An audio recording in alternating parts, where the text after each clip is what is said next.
저희 어머님이 자녀를 8을 낳으셨어요. 그래서 8남매, 제가 장남이고 우리 안성일 목사님은 7째입니다. 그래서 결혼했더니 저희 집사람이 우리 애들하고 이렇게 세워가면 이게 또 아들이냐고 그럽니다. 그래서 우리 안성일 목사 저를 좀 어려워해요. 나이 차이도 많고 아까 말한 대로 제가 시카고에서 제가 담임할 때 거기서 훈련 받았고 또 도장에 가면 또 제 후계자고 또 집에서는 큰 형님이고 그래서 많이 저를 어려우는데 이제 나이가 들면서 같이 늙어가는 것 같아요. 그래서 그렇게 나이 갭 이제 못 느끼겠어요.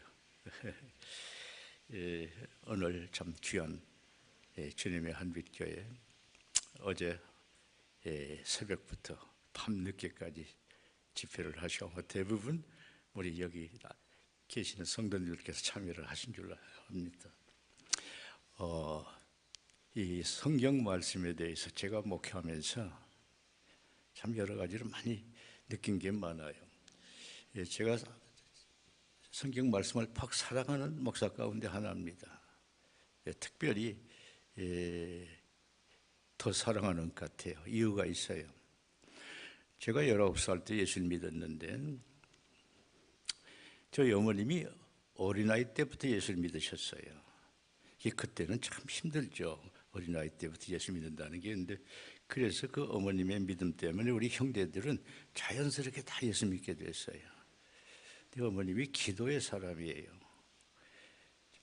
그래서 옛날 분들은 무릎을 꿇어야 기도하는 걸 알아요. 무릎 꿇고 평생을 기도를 해서 무릎 아파서 고생 많이 하셨어요. 심장마비로 69세에 소천하셨는데 그 어머님의 기도의 눈물, 어머니들의 기도의 눈물 절대로 응답됩니다. 어머님들 자녀들 위해서 기도하시면 다 응답됩니다. 제 8남매 가운데 셋이 목사입니다. 어머님의 기도의 응답이죠. 저는 목사 안 되려고 그랬어요. 근데 어머님의 기도가 얼마나 셌던지 목사의 길로 들어서고 말았어요. 그 19살 때 예수를 믿었는데 참 예수님이 참 너무 좋아서 거의 예수님에게 빠졌어요. 저희 아버님이 걱정을 했어요. 예수 믿는 것 좋다마는 미치게 믿지는 마라. 그래서 그렇게 걱정할 정도로 아주 열심히 했는데 그랬더니 23살에 집사를 주더라고요. 그래서 집사가 되고 이제 재직이 되니까 또 주일학교 선생을 하고 근데 이제 자꾸 가르치고 이래야 되니까 이제 성경을 보냈는데 그때는 부흥회를 봄, 가을로 2번 했습니다. 그리고 그때는 부흥회를 월요일부터 주일까지 했습니다. 7일 동안 밤낮, 낮에 성경 공부까지 아주 부흥 강사가 진 녹초가 됩니다. 그냥 아주 한번 오면은. 근데 부흥 강사가 올 때마다 질문을 해요. 재직 수련을 하는데 우리 제자들 가운데 신구약 성경을 한 번 이상 읽은 사람 손 들으라고 그래요. 근데 저는 못 들어요. 안 읽었으니까. 근데 봄, 가을 올 때마다 강사들이 꼭 물어봐요. 근데 너무 부끄럽더라고요. 이게 재직이 돼서 주일학교 선생인데 이거 성경을 한 번도 못 읽었다는 게. 그래서는 그때 제가 풀타임으로 직장을 다닐 때인데 결심을 했어요. 한번 읽겠다. 3주간을 읽어서 신구약 다 한번 읽었어요. 너무 놀랐어요. 제가 지금 믿고 있는 하나님하고 이 성경에서 보여주는 하나님이 완전히 달라요. 야, 내가 예수를 철저하게 잘못 먹겠구나. 너무 놀랐어요. 저는 유교의 가정에서 자랐기 때문에 유교식 하나님을 믿었어요. 유교식 하나님은 도덕적 하나님이에요. 그리고 기독교 신앙은 도덕이에요. 그게 제 하나님 신관이에요. 도덕적으로 예를 들면 교주 같은 분, 도덕적으로 훌륭한 분, 위대한 분, 또 한국 사람들은 대체로 불교의 배경을 가지고 있어요. 불교 영향을 많이 받아서 인과 응보가 철저하게 배겨 있어요. 그래서 제가 어떤 때는 잘못을 깨달으면 이걸 해결하려면 선을 행해야 된다. 그래서는 비 오는 날 우산 2개를 가지고 나가서 우산을 없는 날은 줬어요. 선을 행해야 되니까. 그렇게 해서 내 죄가 없어지는 걸. 엉터리죠. 그야말로 기독교로 볼 때는 그렇게 불교식, 유교식을 하나님을 생각했어요. 근데 성경을 신구약을 읽고 보니까 전혀 그런 하나님이 아니에요. 철저하게 사랑의 하나님이에요. 더군다나 하나님의 아들 예수님을 죽게 하신 그 하나님이에요. 그리고 우리를 보내주셨어요. 이야, 무조건적인 하나님이에요. 저는 철저히 조건부로 생각했거든요. 그래서는 제가 성경을 안 읽으면 하나님을 잘못 믿겠다. 이걸 깊이 깨달았어요. 그래서 그때부터 막 성경을 붙들고 씨름을 했죠. 목회하면서도 그냥 성경 철저하게 막 가르치고 그랬어요. 그리고 결심하고 한 달에 한 번씩 신구약 읽고, 신구약을 한 달에 한 번씩 읽으려면 하루에 60페이지를 읽어야 돼요. 그러면 30일이면 끝나요. 31일까지 있는 날은 이제 복습하는 거예요. 그날은 하루면은 제가 언더라인 부분 신구약 다 읽을 수 있어요. 하루만 읽으면. 그러면 2번 읽는 것 같아요. 그렇게 해서 22년째 했어요. 하나님의 은혜로 한 달도 스킵하지 않으려고 했어요. 꽤 많이 읽었죠. 이제 성경에서는 우리하고 생각이 다른 게 많은데요. 첫째로 오늘 본문대로 하나님과 말씀은 한 분이에요. 하나님이 절대 하나님 자신과 말씀을 분리를 안 해요. 우리는 자꾸 분리하려고 그래요. 하나님을 향해서 막 삿대질하고 욕은 절대 안 해요. 그러나 하나님 말씀 좀 어기는 건 별로 깊이 생각 안 해요. 근데 하나님은 말씀을 어기면 삿대질하는 것보다 더 심한 욕으로 받아들여요. 근데 우리는 그런 감정이 없거든요.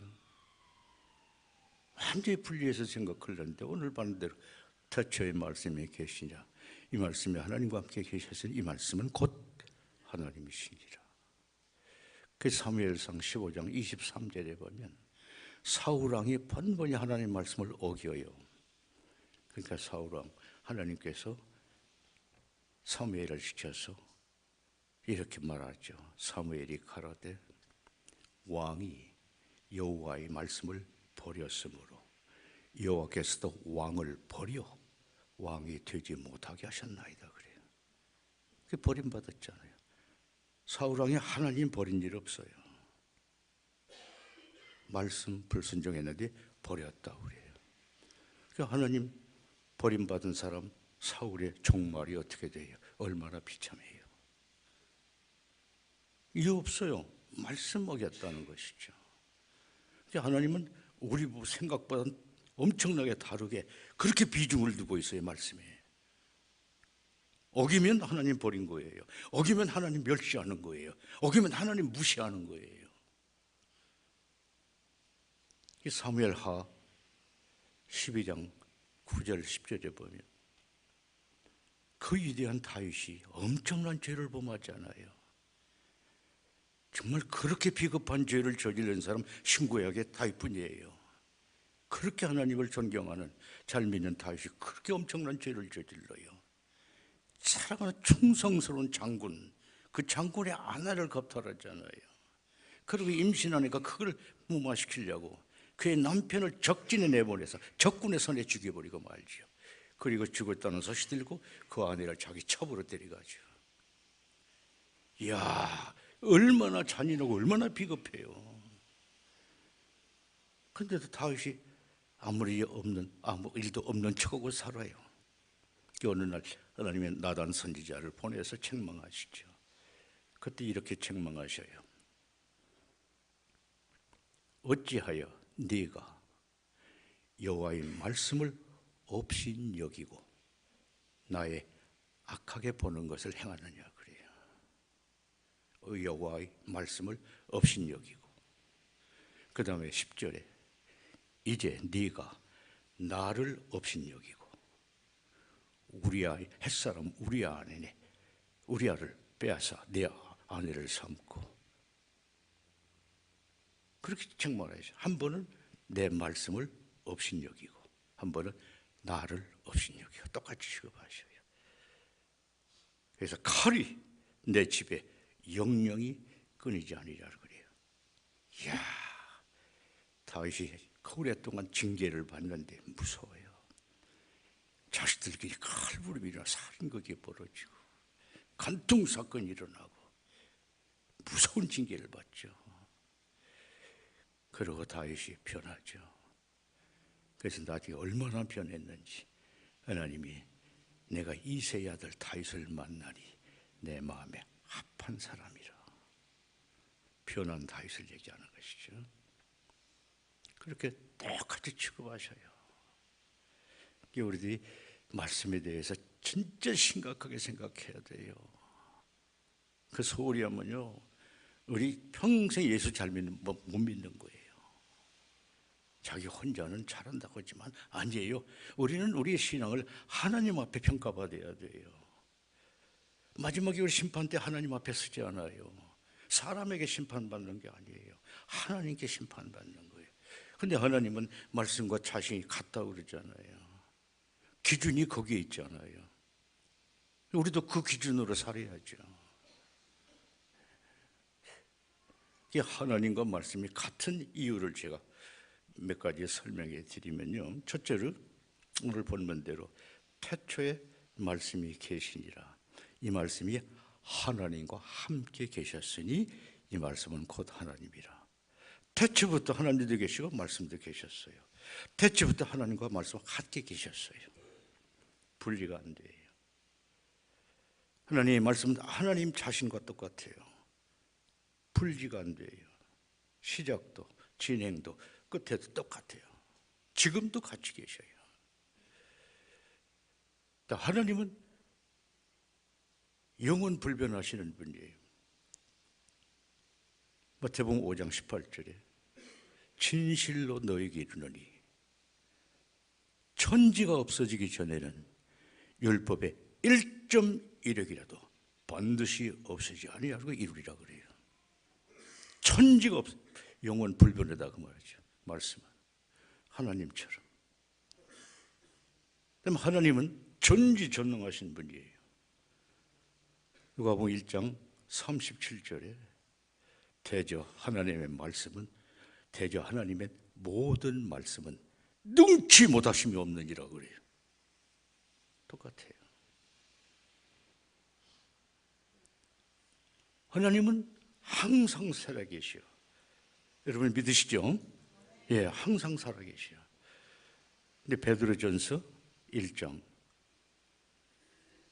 22절에 너희가 거듭난 것은 썩어질 것으로 된 게 아니요 썩지 아니할 말씀으로 된 것이니 하나님이 살아있고 항상 있는 말씀으로 되느니라 그래요.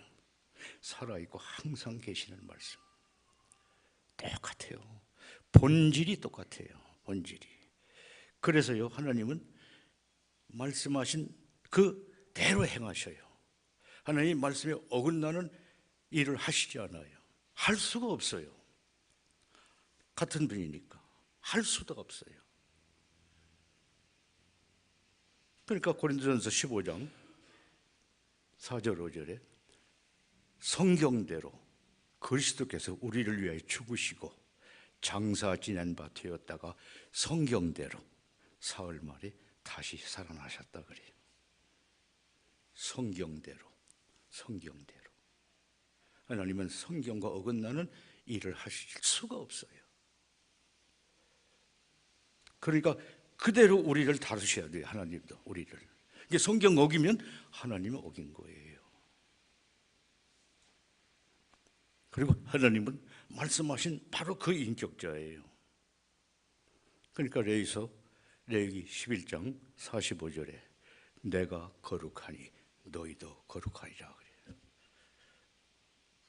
거룩하신 분이 우리한테 거룩하게 명하시죠. 예.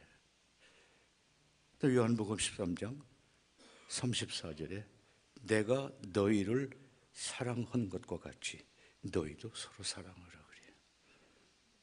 말씀하신 바로 그분이에요. 말씀과 전혀 어긋날 수가 없어요. 그러니까 어떻게 보면 이렇게 말할 수가 있겠어요. 하나님의 말씀은 하나님의 인격이에요. 인격과 사람은 분리할 수 없잖아요. 하나죠. 내 자신과 내 인격은 하나죠. 제가 이 말씀을 해석하는데도 힘들어서 그렇게 적용을 해봤어요. 근데 그보다는 물론 넓어요. 폭이 굉장히 넓어요. 저는 어쨌든 아주 쉽게 말한다면 하나님의 말씀 바로 하나님의 인격이에요. 이게 그분이 인격이 나오는 거예요. 말씀으로 전부 이렇게. 자, 우리는 성령 충만은 몹시 사모해요. 성령의 역사에 대해서 아까 기도하신 집사님 참 은혜롭게 기도하셨는데 성령 얘기를 많이 하셔요. 너무 좋아요. 근데 말씀 충만은 좀 소홀히 하는 것 같아요. 성령 충만을 사모하는데 말씀 충만은 조금 소홀히 하는 것 같아요. 근데 성경은 말씀 충만과 성령 충만을 똑같이 취급해요. 성령 하나님이시거든요. 말씀은 그 똑같으니까. 예. 그래서 에베소서 5장 18절로 21절에 술 취하지 말라. 이는 방탕한 것이니 오직 성령의 충만을 받으라. 시와 찬미와 신령한 노래들로 화답하며 너희 마음에 감사함으로 하나님을 노래하고 주를 두게 노래하고 찬양하고 범사에 우리 주 예수 그리스도의 이름으로 항상 하나님께 감사하고 그리스도를 경외함으로 피차 복종하라. 보면 세 가지의 내용이 찬양하라, 감사하라, 겸손하라. 하나님 성령 충만한 사람은요, 첫 번째 특색이 하나님만 높입니다. 자기를 높이지 않습니다. 오늘 우리 찬양 너무 은혜로웠어요. 얼마나 하나님만 높이고 있어요. 찬양이. 예. 자기를 높이지 않습니다. 하나님만. 자기가 무슨 좀 이럴 때 하나님이 하셨습니다. 아버지가 하신 것입니다. 다 영광을 그분께 돌립니다. 이게 성령 충만한 사람의 모습입니다. 그 다음에 성령 충만한 사람은 자꾸 배우려고 합니다. 배우려고 합니다. 겸손합니다. 배움의 자세는 겸손이거든요. 한없이 겸손합니다.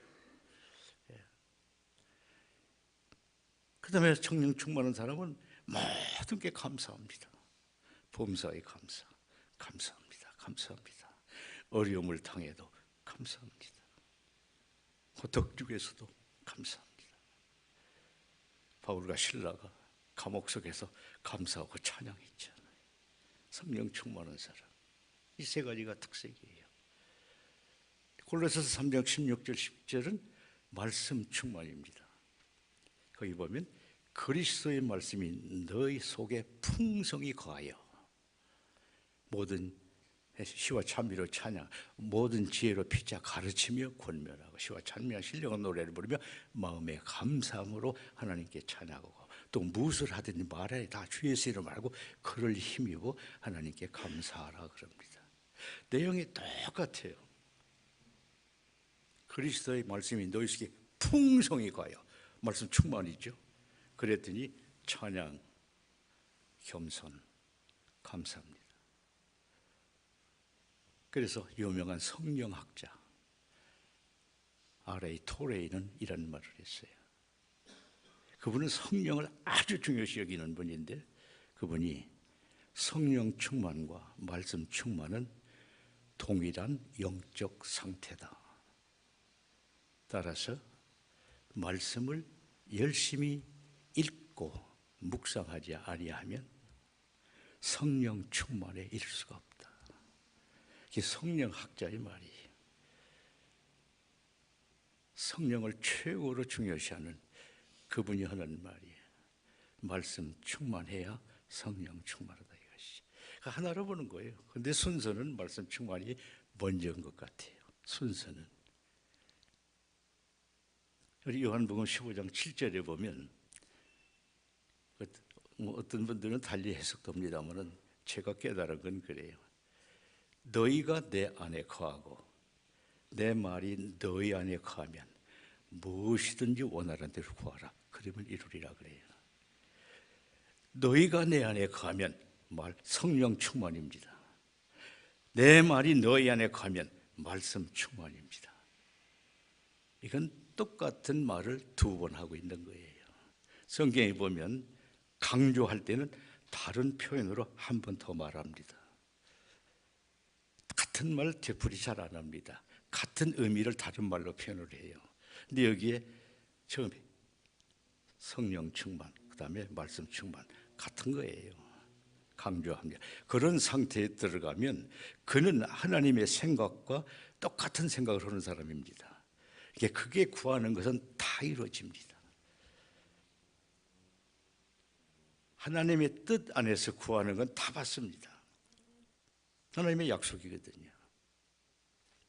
하나님의 뜻 밖의 것은 아무리 기도해도 소용없습니다.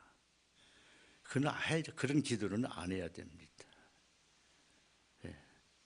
하나님이 응답의 약속이 뜻 안에서입니다. 뜻 안에서. 여기 두 번 얘기하고 있는 것이죠. 그래서요, 여러분, 하나님을 사랑하는 말과 하나님의 말씀을 사랑한다는 말도 똑같아요. 하나님 말씀을 사랑한다는 건 뭐예요? 순종한다는 얘기죠. 말씀에 순종한다는 얘기. 그러니까 요한복음 14장 15절에 너희가 나를 사랑하면 나의 계명을 지키리라. 또 24절에 너희가 나를 사랑하지 아니하면 나의 말을 지키지 아니하리라 그래. 똑같아요. 절대 분리 안 해요. 또 하나님 사랑과 말씀 순종은 정비례예요. 그래서 요한복음 14장 15절에서는 24, 거기서는 결국은 하나님 사랑은 말씀 순종이 하나님 사랑의 증거예요. 또 요한일서 5장 3절에 보면 하나님을 사랑하는 것은 이것이니 우리가 그의 계명들을 지키는 것이라 그래요. 여기서는 하나님을 사랑하는 방법을 말하고 있는 거예요. 그것이 말씀을 순종하는 거예요. 그게 하나님을 사랑하는 방법이에요. 그러니까 하나님의 사랑은 추상적인 얘기가 아니에요. 너무 구체적인 얘기예요. 이게 내가 하나님을 얼마나 사랑하는가 순종하는 만큼이에요. 아무리 자기가 과대평가해도 소용없어요. 하나님이 아니다 그러셔요. 다시 말하면 우리들의 믿음의 수준, 믿음의 현주소가 어딘군이 말씀 순종하는 거기가 우리의 믿음의 현주소예요. 순종하지 못하는 건 우리 믿음 아니에요. 희망사항이지 현재 믿음은 아니에요. 하나님은 우리의 믿음과 하나님 사랑의 평가를 순종하는 거기에요. 거기까지예요. 하나님 사랑의 현주소고 믿음의 현주소가 순종하는 자리까지예요. 여러분이 원수를 사랑하지 못하면 우리 신앙은 그런 정도예요. 나는 원수를 사랑하지 못하지만 나는 믿음이 좋아. 아니에요. 원수도 사랑하지 못하는 믿음이에요. 정확히 하나님은 그렇게 말하셔요. 나 성수주일 잘해. 근데 뭐 여러 가지 하나님이 명령하는 걸 안 들어요. 그럼 너는 그게 네 신앙이야. 하나님은 그렇게 평해요. 그걸 묻어놓고 그래도 나는 잘 믿어. 그런 소리 하면 착각이에요. 나는 그런 정도 신앙이야. 이렇게 인정을 해야 돼요.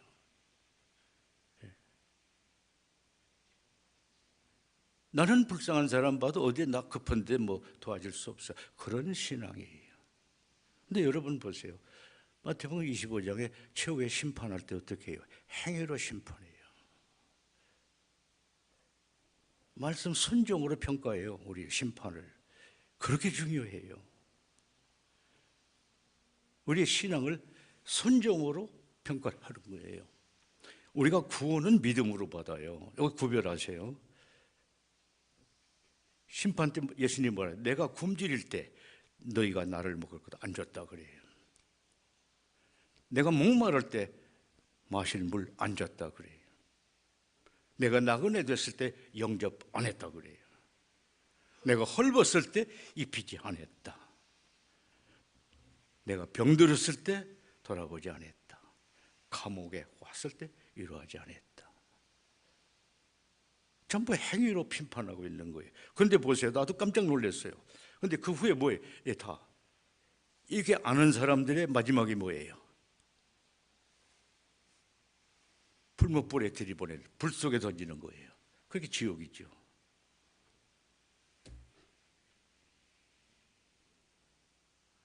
또 요한계시록에 22장 12절에 보라 내가 속히 오리니 내게 줄 상이 내게 있어 각 사람의 행한 대로 갚으리라 그래요. 행위 심판이에요.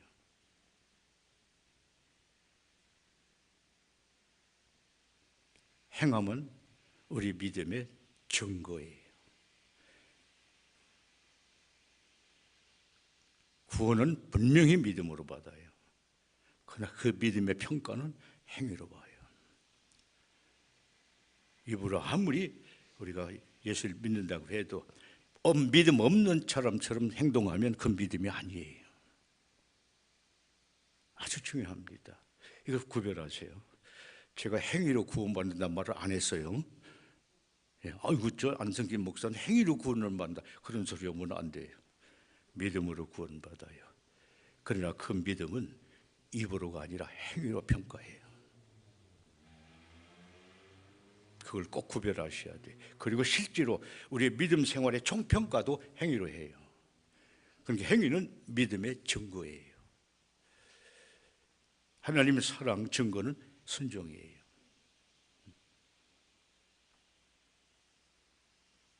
아주 우리가 그걸 철저하게 생각하면요, 이 말씀 순종한다는 것 얼마나 심각한지 몰라요. 예.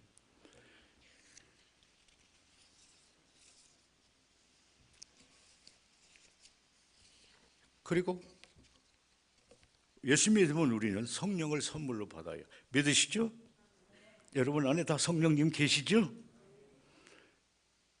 요한복음 17장 이렇게 나오죠. 성령은 진리의 영이니라 그래요. 성령은 진리의 영이에요. 이 말은 성령은 진리와 함께 계시고 진리에 따라 일하시고 진리를 실천하시는 분이에요. 그리스도가 동정녀로 탄생한다. 동정녀로 탄생하도록 하는 하나님의 말씀을 집행하시는 분은 성령이에요. 그 마리아에게 성령으로 잉태됐다고 그래요. 잉태시킨 건 성령이 하셔요. 예수님 부활하셨죠? 성령이 해요. 예수님 비록 하나님의 아들이지만 부활시키는 성령이 하셔요. 성령은 하나님의 말씀을 집행하는 분이에요. 이제 성령은 진리의 영이라는 말은 진리와 함께, 진리를 떠나서는 절대 일하지 않아요. 꼭 진리대로만 일하시는 분이 성령님이에요. 하나님 말씀 그대로 집행하시는 분이에요. 예수님이 사탄아 물러가라 하면 성령이 내쫓아요. 그래서 예수님께서 그러시나 내가 성령으로 귀신을 쫓아내신 것이면 너희 안에 하나님 나라가 이미 임하였느니라 그러시잖아요. 예수님도 명령하시지만 일은 성령이 하셔요. 성령이 그런 분이시죠. 그분이 우리 안에 지금 계셔요. 네 성령은 진리를 함께 계시고 진리를 떠나서 일 못하셔요.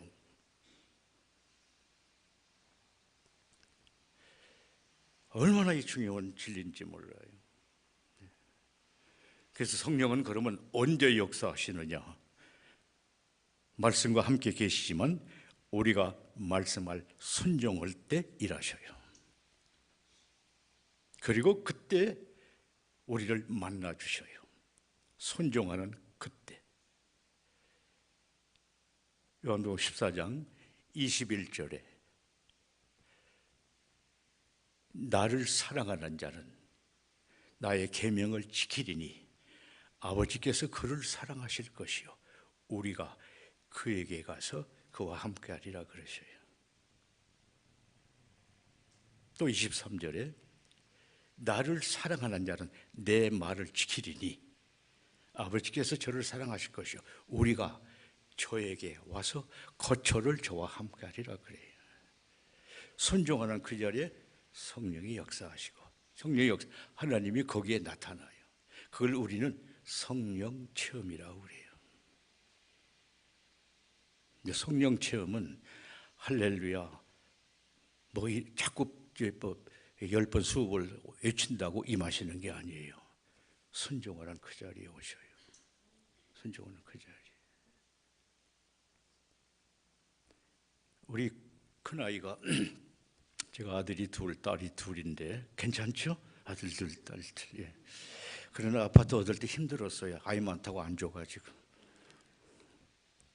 큰아이가 벌써 50세입니다. 나이가 50살인데 걔 국민학교 8학년 때 수양회를 갔어요. 근데 우리 저희 학교 전도사님이 아주 참 좋은 분이에요. 아주 믿음이 좋아요. 수양회를 다 인도하고 마지막 날 캠프파이어 하잖아요. 그런데 그날 전도사님이 너희들 죄 생각나는 대로 적어라. 그 종이를 다 날 거기 그 어린 것들이 죄가 있으면 얼마나 있겠어요. 우리 아이의 문제는 뭔구니 우리 아이가 국민학교 8학년 때 태권도 초단이었어요. 제가 태권도장을 운영하니까 우리 식구는 다 운동을 했어요. 그래서 저희 사형제가 다 유단자예요. 우리 사남매 가운데 셋만 유단자가 막내는 농땡이 피워서 안 했어요. 이거 막내 노릇을 하느라고 말을 안 들어요. 여자인데 그래서 그거 싫으면 그만둬라. 브라운 벨트 따고 그만둬서 블랙 벨트를 못 땄어요. 그리고 나머지 셋은 다 유단자예요. 아들 둘은 6단이고 우리 딸은 2단이에요. 지금 선교사로 가 있는데 이게 힘이 있으니까 애들을 때려요. 괜히 짓궂게. 그게 마음에 걸린 거예요. 때리면 걔들이 우니까. 그럼 얘는 또 우는 걸 좋아했거든. 쩔쩔매니까 자기한테 한마디 하면 애들이 꼼짝 못하니까. 그게 마음에 걸려서 다 썼어요. 쓰고 잘못했다고 회개하라. 그리고 용서의 확신을 가지고 불에 던져라. 다 던졌어요. 근데 우리 아이가 막 가슴을 치면서 울더래요. 그래서 일어나더래요. 일어나더니 자기한테 얻어맞은 애들 찾아가더래요. 다 자기보다는 어린 애들이에요. 무릎 딱 꿇고 붙들고 날 용서하라고 막 울면서 회개하더래요. 울면서 자기한테 얻어맞은 애들 다 찾아가면서. 그런데 다 끝난 뒤에 불뚝 일어나더니 막 덩실덩실 춤을 추더래요. 회개 용서에 기쁨을 느끼는 거예요. 우리가 이제 가정 예배 볼 때 그 얘기를 짓고 필립 너 캠프파이어에 가서 그렇게 애들한테 잘못했다고 하고 뭐 춤추고 그랬다면서 그때 네 마음이 어땠어? 그랬더니 비시기더니 그래 우리 큰아이가 말주변이 좀 없어요. 그래서 재미가 좀 없어요 사람이. 그래서 의사가 됐나 봐요. 근데 한참 머무르거든요. 아빠 내가 그때 꼭 성자가 된 것 같았어요. 그래요. 그렇게 컬컬함을 느꼈대요. 그래서 그게 너무 좋아서 춤을 췄다 그래요. 이제 성령 체험에 이런 경우도 있어요. 다 그렇진 않아요. 근데 우리는 그런 것만 바라보고 자꾸 추구하는데 아니에요. 조용히 말씀 순종하고 오는 평안, 성령 체험이에요. 여러분 한번 말씀 어겨보세요. 편안해요? 불안하지요. 하나님 말씀 어려울 때 그래도 한번 순종해 보세요. 혹시 돈을 좀 잃을지는 모르지만 편안히 오지 않아요. 하나님이 임재하신 거예요. 성령 체험이에요. 제가 가끔 하나님 만나본 사람 손 들으면 손을 못 들어요. 완전 손 들으세요. 그 하나님 만나고도 아마 손을 못 들어요. 성령 체험은 하나님을 만난 거예요. 지금 하나님은 성령으로 대신하고 있어요. 성부, 성자는 지금 우리하고 상대 안 해요. 성령은 하나님의 영이요, 성자의 영이에요. 삼위일체 하나님이에요. 그분을 만났으면 하나님 만났다고 자부심을 가져야죠. 그리고 기뻐하고 감사하고. 그래서 하나님을 만나면요, 하나님이 그런 체험만 주고 그냥 가시겠어요?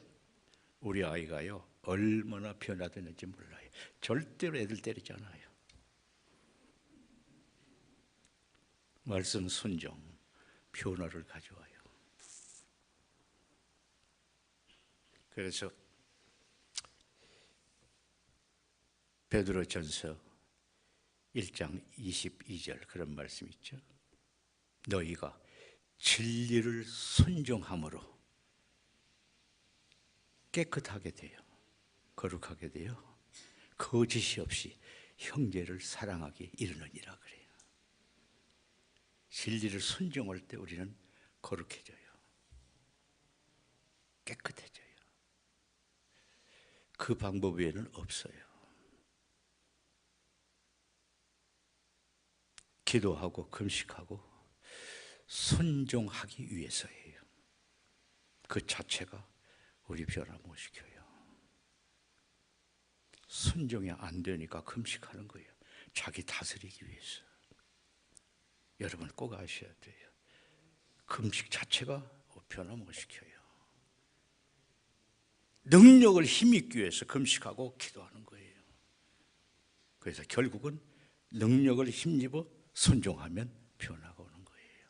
그러기 위해서 금식도 하고 철야도 하고 그러는 거예요. 그 다음에 말씀 순종이 없으면 믿음도 안 자라요. 히브리서 5장 13절에 젖을 먹는 자마다 어린아이니 의의 말씀을 경험하지 못한 자요. 하나님의 거룩하신 의의 말씀을 경험한다, 순종한다. 그거 안 하면 젖이나 먹는 유치한 신자 상태로 머물러 있다 그 말입니다. 안 자란다 그 말이에요. 그러나 단단한 식물은 장성한 자의 것이니 저희는 지각을 사용함으로, 말씀을 사용함으로 연단을 받아 말씀을 순종하다 보면 연단이 와요. 선악을 분별하여 행동하는 자지라 그래요. 그때 단단한 식물을 먹는 어른으로 자라간다 그 말이에요. 절대로 우리는 다른 방법으로는 성화되거나 믿음이 성장하는 길이 없어요. 말씀 순종해야 돼요. 다른 길이 없어요. 근데 우리 기독교 현과 많이 변질했어요. 그거 말고도 된다고 생각을 해요. 아니에요. 없어요. 다른 길이 없어요. 하나님이 만드는 일이 없어요. 하나도. 아주 중요해요. 다니엘서 3장에 보면 재미있는 얘기가 나와요. 사드락과 아벳느고, 다니엘의 세 친구 사드락과 메삭과 아벳느고 금신상에 절 않는다고 푸른 불에 던져놓잖아요. 왕이 불러가지고 지금이라도 복종하라 그러죠. 절하라. 안 합니다. 왕이 우리 풀무불에 넣어도 우리 하나님 우리 살려냅니다. 그리 아니하실지라도 나는 금신상을 섬기지도 아니하고 절하지도 않겠나이다. 왕이 화가 났죠. 푸른 불을 7배나 뜨겁게 하라 그러죠. 얼마나 뜨거웠으면 이 세 친구를 잡아넣는 군사들이 다 죽어버렸어요. 이렇게 들어갔어요. 왕이 보니까 네 사람이 됐어요. 사람이. 그렇게 왕이 얘들아 우리가 집어넣은 건 세 사람 아니냐? 옳습니다. 근데 왜 네 사람이냐? 내 사람이 불에 하나 타지도 않았다. 걸어다닌다. 근데 그 넷째 본 사람은 신의 아들 같다 그럽니다. 주님이 거기 나타난 겁니다. 생명을 걸고 하나님의 말씀을 순종하는 그 자리에 주님이 나타난 겁니다. 주님이 나타나니까 7배나 뜨거운 풀무가 그들을 태우지를 못합니다. 이적 기사가 일어나는 것이죠. 순종하는 곳에 이적 기사가 일어나죠. 어느 날 예수님께서 갈릴리 바다 해변을 거닐다가 베드로가 이제 그물을 던지고 이제 있는데 거기 가셨어요. 가셔서는 이른 아침입니다. 베드로들 이제 고기를 얼마나 이제 거기 가서 이제 베드로 그러니까 예수님을 이제 그런 상황에서 만났는데 그날 이상하게 밤새도록 그물을 수없이 던졌는데 고기를 한 마리도 못 잡았어요. 예수님께서 그걸 아시고 베드로 저 깊은 데로 가서 그물을 내려 고기를 잡으라 그럽니다. 그러니까 지금 해가 뜨면 고기를 안 잡힌대요. 밤에 해야지. 근데 밤새도록 못 잡았거든요. 그 그물 다 씻어서 개쳐놨어요. 집에 가려고. 그때는 뭐 이 모타 보드가 있는 거 배도 아니고 이제 배 저어서 가야 되는데 얼마나 힘들었대요 가려면. 근데 좀 짜증이 나죠. 그리고 또 예수님은 목수 출신 아니에요. 베드로는 어부로 잔뼈가 굵은 사람이고. 근데 예수님이 목수 일을 코치한다면 모르지만 고기 잡는 일을 코치하니까 안 맞거든요.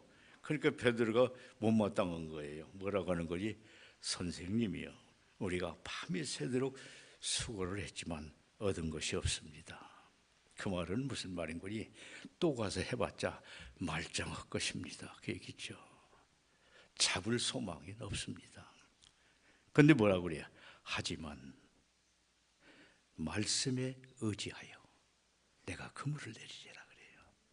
베드로의 마음속에는 고기를 잡는다는 믿음은 하나도 없어요.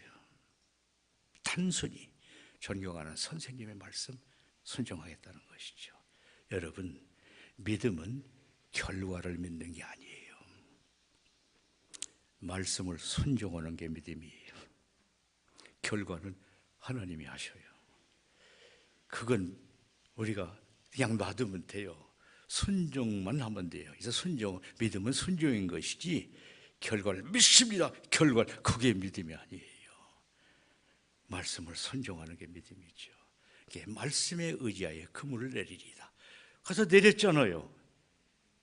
베드로 일생에 그물 한 번 던져서 2배 가득 찬 고기를 잡은 건 처음이에요. 얼마나 놀랬겠어요. 그때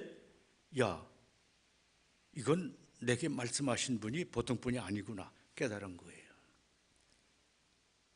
그래서 와서 예수님의 무릎을 탁 꿇잖아요. 주여, 나는 죄인이로소이다. 나를 떠나소서. 그날의 기적은, 고기 잡는 것보다 더 큰 기적은 베드로가 예수님을 하나님으로 만난 거예요. 처음으로.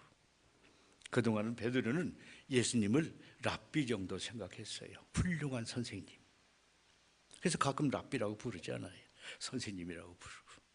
하나님이라고 생각을 못했어요. 그날 하나님이 베드로에게 임하니까 눈이 떠져서 하나님으로 보인 거예요. 말씀 순종하니까. 제가 얘기를 하나 지어내 봤어요. 혼자. 베드로의 친구가 그 말을 들었어요. 베드로, 너 어제 2배 가득 찬 고기 잡았다면서 몇 시쯤 그랬어? 아마 정오쯤 될 거야. 그 어디쯤 돼? 저 가운데 있지, 거기야. 그날 일기도 비슷해요. 전날하고. 갔어요. 가서는 그 시간 그 장소에다 그물을 내렸어요. 잡았겠어요? 못 잡았겠어요? 못 잡았죠? 왜 못 잡았어요? 똑같은 조건인데, 똑같은 시간, 똑같은 장소인데 왜 못 잡았어요? 제가 터키 우리 딸 만나러 갔다가 터키 이스탄불에 있는 터키 교회에서 집회를 하는데 이 질문을 했어요. 그 한 중년쯤 되는 터키 사람이 손을 들더라고요. 그래서 일어나더니 목사님, 예수님 말씀이 없지 않아요. 다들 왜 그런 질문을 하냐 이런 식으로 얘기를 하더라고요. 말씀이 없잖아요. 말씀이 없는 곳에 역사 안 일어나요.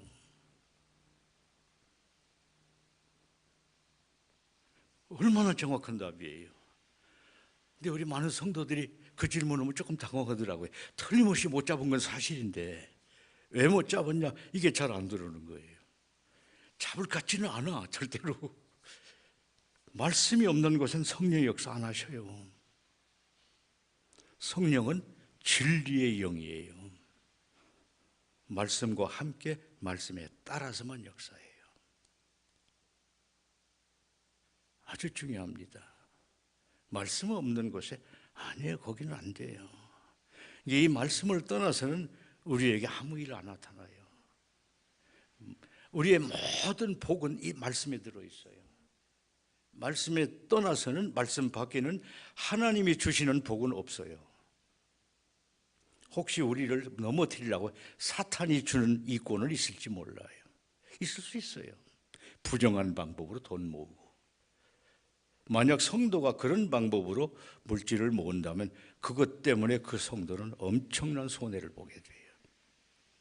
영적으로 파산되는 걸 말할 것도 없고, 실제로도 그런 부를 축적하게 하나님이 놔두지를 않아요. 이게 우리가 조심해야 돼요. 말씀 밖에는 하나님이 주시는 복은 없어요. 말씀 안에만 있어요.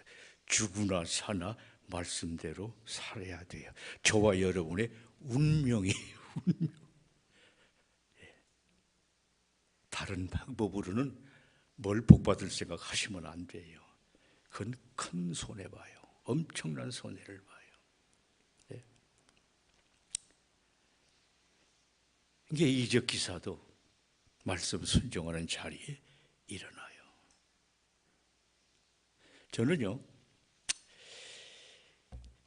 하나님께서 옛날처럼 우리에게 직접 말씀 안 하신 것이 얼마나 감사한지 몰라요. 예수님이 나타나서 직접 얘기 안 하시는 것이 얼마나 감사한지 몰라요. 하나님과 예수님 얼마나 우리가 두려운 분이에요. 제가요, 신방을 간다고 통지를 해요. 내일 몇 시에 신방 갑니다. 이 성도가요, 못 오게 해요. 다음 주일 날 오래요. 왜 그러냐 했더니 집 청소해야 된대요. 재털이 뭐 다 그런 걸 없애야 되잖아요. 목사가 신방 간다면. 목사만 집에 간다 해도 그렇게 두려워해요.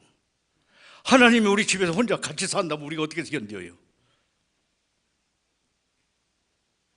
이야, 얼마나 불편하겠어요.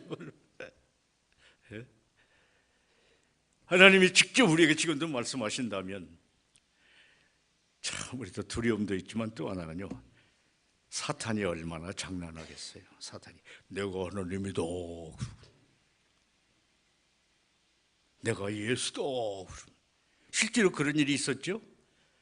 92년 10월 28일 주님 오신다고 난리 났었죠. 그 사람들이 뭐라고 하는 거니? 한 20만 명이 똑같은 계시를 받았대요. 세계적으로. 그러니까 그날 틀림없이 오신다는 거예요. 제 친척 한 분이 거기에 아주 이름 있는 간부가 있어요. 저한테 27일 날 전화가 왔어요. 형님, 내일 주님 오십니다. 준비되셨어요? 그러더라고요. 준비 벌써 끝났네. 그런데 안 오시네. 왜요? 자네가 오신다니까 안 오시네.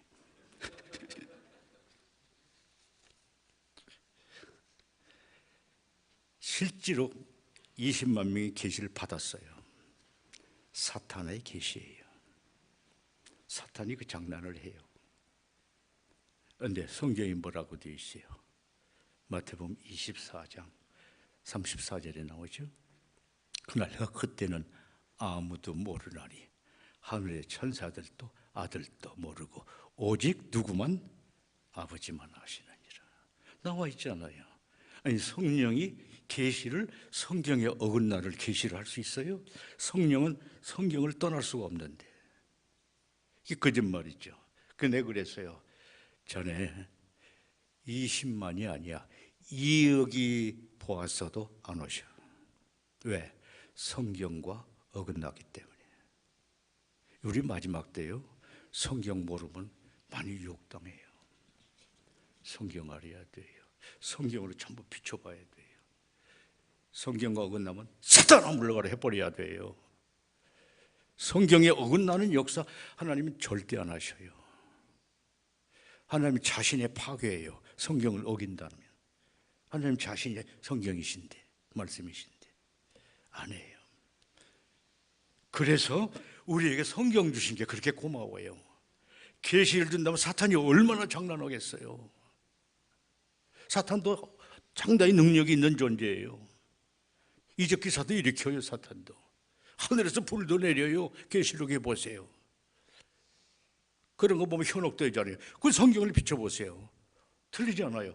그건 사탄이 하는 짓이에요. 하나님은 말씀과 함께 말씀을 따라서 역사하셔요. 성령님은 말씀을 수행하는 분이에요. 말씀 어기지 못해요. 그래서 오히려 하나님께서 우리에게 성경 말씀을 주신 것이 참 감사하고, 하나님이 전지전능하신 분이라 이런 역사가 일어날 걸 아시고 딱 성경을 딱 만들어 주셨어요. 하나님의 지혜예요. 직접 말씀 안 하시고 말씀을 책으로 여기서 우리 주셨다는 건 하나님의 지혜입니다. 너무 감사한 일이에요. 이제는 우리는 이 맛을 붙들고 살아야 돼요. 이 맛을 붙들고. 제가 에녹 얘기하고 마칠게요. 창세기 5장 24절에 보면 에녹이 하나님과 동행하더니 하나님께서 그를 데려가심으로 세상에 있지 아니하였다 그래요. 그래서 에녹은 산채로 하늘로 갔잖아요. 그런데 히브리서 11장 5절에 보면 저는 옮기기 전에 하나님을 기쁘시게 하는 자라 하는 증거를 받았다고 그래요. 이 땅에서 하나님 말씀에 순종하면서 하나님과 동행하는 삶을 살았다는 얘기예요. 하나님과 동행했다는 건 그의 말씀에 순종해 살았다는 얘기예요. 그 평가를 노아에게도 합니다. 노아도 저는 하나님께 동행했다고 그럽니다. 동행했다는 건 위대한 신앙입니다. 노아에 대한 전설이 있어요. 아주 재미있는 전설이에요. 하나님하고 노아하고 늘 같이 이렇게 지내니까 하나님이 에녹하고는 에녹아 오늘 나하고 여행하자. 그러면요 멀다 괜찮아요. 하나님하고 같이 하면요 고생할 텐데 험한 길인데 괜찮아요. 가자. 가시밭길을 만났어요. 막 찔리고 막 힘들지 괜찮아요. 그래서 강을 만났어요. 이제 헤엄쳐서 가야 돼요. 여기 건너왔어요. 힘들지? 괜찮아요. 하나님과 함께 하시니까 괜찮아요. 딱 저거 넘어가야 된다. 해볼게요. 넘어갔어요. 땀을 뿔뿔 흘려. 힘들었지? 괜찮아요. 막막한 들이에요. 저 얼마나 먼데 갈 수 있어요? 갈 수 있어요. 하나님과 같이면. 갔어요. 한참 갔어요. 그랬더니 멈추셨어요. 다 왔다. 그래요? 그래 보니까 천국이야. 그래서 또 에녹은 산채 갔어. 천국을. 재밌죠? 그게 신앙생활이에요. 그게 신앙생활이에요. 가시밭길, 깊은 강, 풍랑, 높은 산, 주님과 함께 견디고 걷는 그 삶이 신앙생활이에요. 우리가 천국 가는 길이 그 길인데 주님이 함께 하시잖아요. 노아는 그걸 믿었잖아요. 하나님과 함께 하시면 돼요. 그래서 성경의 기자가 하나님과 동행하더니 그 표현을 한 거예요. 여러분, 말씀 붙들고 말씀 순종하는 하나님의 동행의 삶을 사셔서 모두 다 이 땅에서 귀하게 쓰임 받으시고 성화되고 믿음 성장하고 하나님의 훌륭한 충성스러운 일꾼으로 한 번밖에 없는 인생, 한 번밖에 없는 인생입니다. 가볍게 사시는 하나님께 이 다음에 심판대 앞에서 귀하게 평가받는 큰 상 받으시는 여러분 모두 되시기를 주의 이름으로 축원합니다. 기도하십시다.